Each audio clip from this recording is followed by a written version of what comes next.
Hello बच्चों, welcome to Delhi public school online class.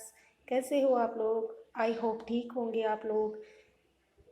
हमने व्यंजन संधि के 3 पार्ट पढ़े थे। मुझे विश्वास है कि आप लोगों को तीनों पार्टों के नियम अच्छे से समझ में आए होंगे। आज हम संधि का चौथा पार्ट स्टार्ट करेंगे। उसमें व्यंजन संधि के अन्य नियम आते हैं। वो आपको हार्ड लगेंगे, लेकिन इनको समझने की कोशिश करो, ज़रूर समझ में आएंगे। जैसे देखो, व्यंजन संधि के अन्य विशेष नियम क च ट त प प्लस तीसरा या चौथा स्वर य र ल व हो तो शब्द में क का तो ग, च का ज, ट का ड और त का द, प का ब हो जाता है। देखो, इसमें व्याख्या के द्वारा समझाया गया है। जब क च ट त प के बाद किसी व्यंजन वर्ग का तीसरा चौथा वर्ण कोई स्वर या य र ल व में से कोई वर्ण आए तो क च ट त प का ग ज ड द प में परिवर्तन हो जाता है। देखो, क वर्ग होता है, क से लेके ड तक होता है वो क वर्ग होता है। च से लेके ण तक होता है वो च वर्ग होता है। और ट वर्ग में ट से लेके ण तक जो शब्द होते हैं वह ट वर्ग होता है। त में त थ द द न जो शब्द होते हैं वो त वर्ग होता है। प में प फ ब ब में ये प वर्ग होता है।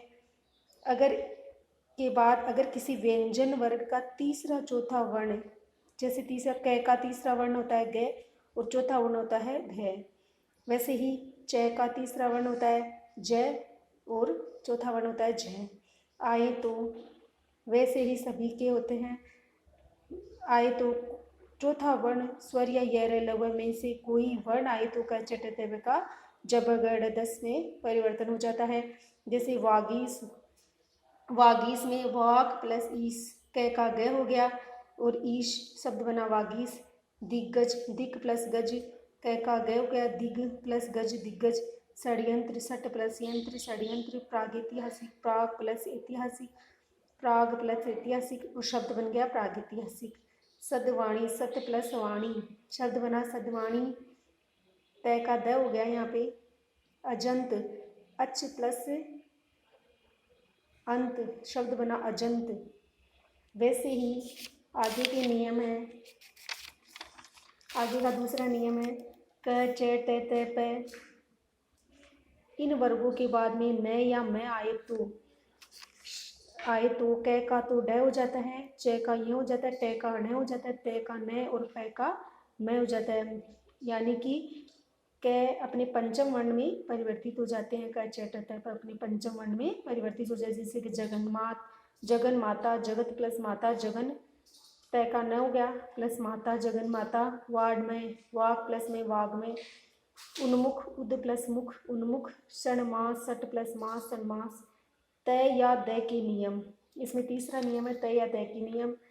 तय या द के बाद च या छ आए तो च या छ का आधा च हो जाता है, ज या झ का आधा ज हो जाता है और ट या ढ का आधा ट हो जाता है। वैसे ही ड या ढ का ड हो जाता है, ल का आधा ल हो जाता है।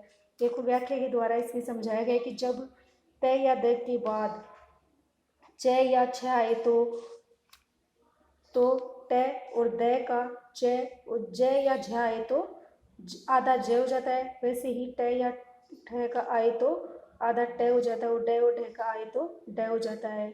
अगर पूरा ल आए तो आधा ल हो जाता है। इसमें ही